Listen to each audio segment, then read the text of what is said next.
BFM Business. Toute l'info éco et business à la mi-journée.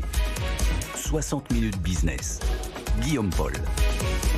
Allez, midi 23 sur BFM Business, on est de retour dans 60 minutes business et on voulait vous parler de Renault parce qu'il y a beaucoup d'actualités en ce moment autour de Renault. Hier, vous savez, l'annonce du retrait, alors définitif ou pas de Russie, ça l'histoire le dira. Mais il se trouve, figurez-vous que depuis quelques heures, les deux dirigeants de Renault, donc Jean-Dominique Senard et Luca De Meo, sont à Yokohama chez Nissan pour ce qu'on appelle un conseil de l'alliance Renault-Nissan. Conseil de l'Alliance Renault-Nissan, on appelle ça comme ça.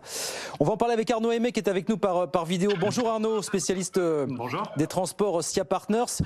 On a l'impression, alors c'est plus qu'une impression, que les dirigeants de Renault sont allés là-bas pour vendre notamment à Nissan ce projet qui est celui de Renault de se scinder à terme en deux entités, d'un côté l'électrique, du côté le thermique.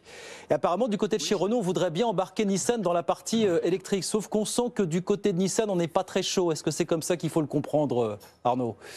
Alors je pense qu'au-delà de ce projet, de cette annonce de Renault de scinder ses activités électriques, je pense qu'il s'agit déjà de renouveler les preuves d'amour, disons, entre Renault et Nissan. Luca De Meo, qui est arrivé à la tête de Renault en juillet 2020, n'avait pas encore mis les pieds au Japon à cause de la crise sanitaire.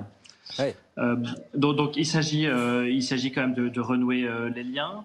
Y compris pour Luca De Meo, en parlant d'actions concrètes, d'actions commerciales et industrielles.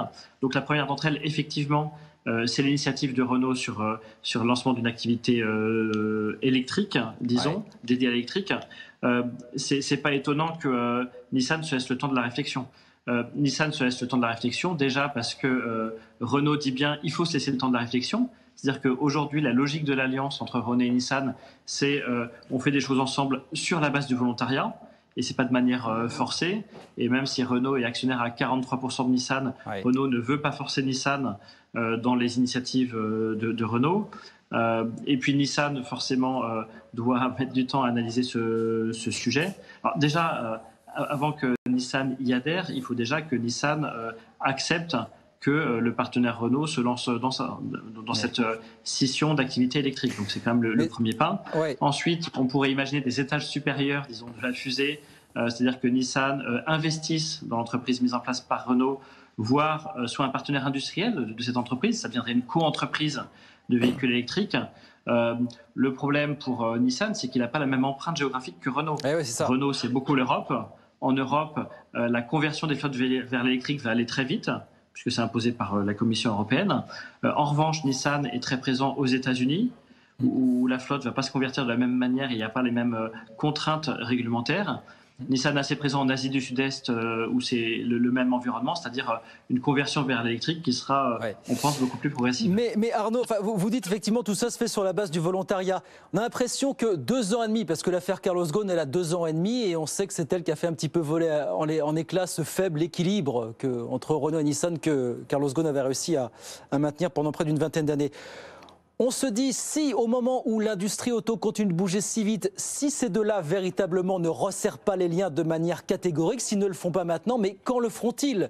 C'est-à-dire qu'on a l'impression que tout ça maintenant, c'est un peu du quitte ou double. Soit ça passe et on avance vraiment ensemble, soit à terme on envisage de se séparer finalement, Arnaud. Est-ce que pour vous, on n'est pas dans un moment un petit peu charnière de ce point de vue-là finalement ? Alors je suis pas d'accord avec vous. C'est vrai que pour l'entreprise dédiée à l'électrique que lance Renault, on ne sait pas si Nissan va se lancer dedans. Bon, ça a été présenté à Nissan ce week-end. On va peut-être aussi leur laisser le temps d'examiner le dossier et voir en quoi ça correspond aux besoins des marchés de Nissan. Non, mais pardon Arnaud, on sent qu'au-delà de cette histoire d'entité électrique, on a l'impression que les plaies sont toujours véritablement à vif entre les deux, 2 ans et demi après cette affaire Carlos Ghosn. On le sent.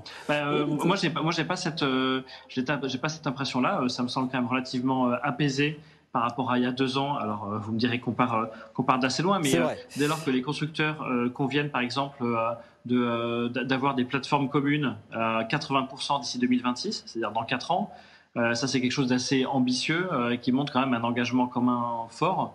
Ou bien quand Nissan décide d'utiliser l'usine Renault de Douai pour produire le successeur de la Micra, et qu'il le décide de manière volontaire et pas forcée par Renault. Il me semble que c'est un geste de coopération industrielle qui qui est assez important. Est-ce que vous dites la prochaine étape véritablement pour aller plus loin, il faut que Renault cède à Nissan qui veut rééquilibrer un petit peu l'alliance en termes de capitalisation? Est-ce que pour vous c'est la prochaine étape?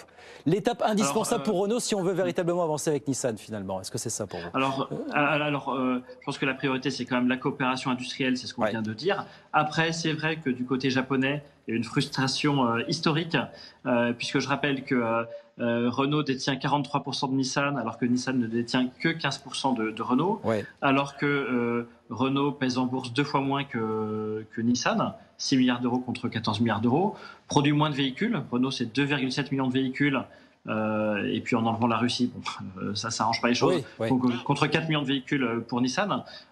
Par contre, en fait, la valeur en bourse, tant de Renault que de Nissan, a été très malmenée ces derniers mois. On peut imaginer que chacun des deux groupes veuille quand même que la situation de la valorisation financière des entreprises se stabilise avant d'opérer des opérations capitalistiques. Bon, Renault... mais ça sera à l'ordre du jour tôt ou tard. Voilà, c'est ce que j'allais vous dire. Pour conclure, Renault n'en fera pas l'économie de ce rééquilibrage. Arnaud, on est d'accord de toute façon à terme. Tout à fait, mais il vaudrait mieux attendre que la valeur de Renault soit meilleure, la meilleure valeur financière, et puis celle de Nissan aussi, qui a été également très malmenée en bourse au Japon. Et parler industrie, effectivement, ce qu'on n'a peut-être pas assez fait au cours de ces dernières années, notamment ces 2 dernières années du côté de Renault. Ils cherchent à reprendre l'alliance par en bas, par la base, avec des projets concrets.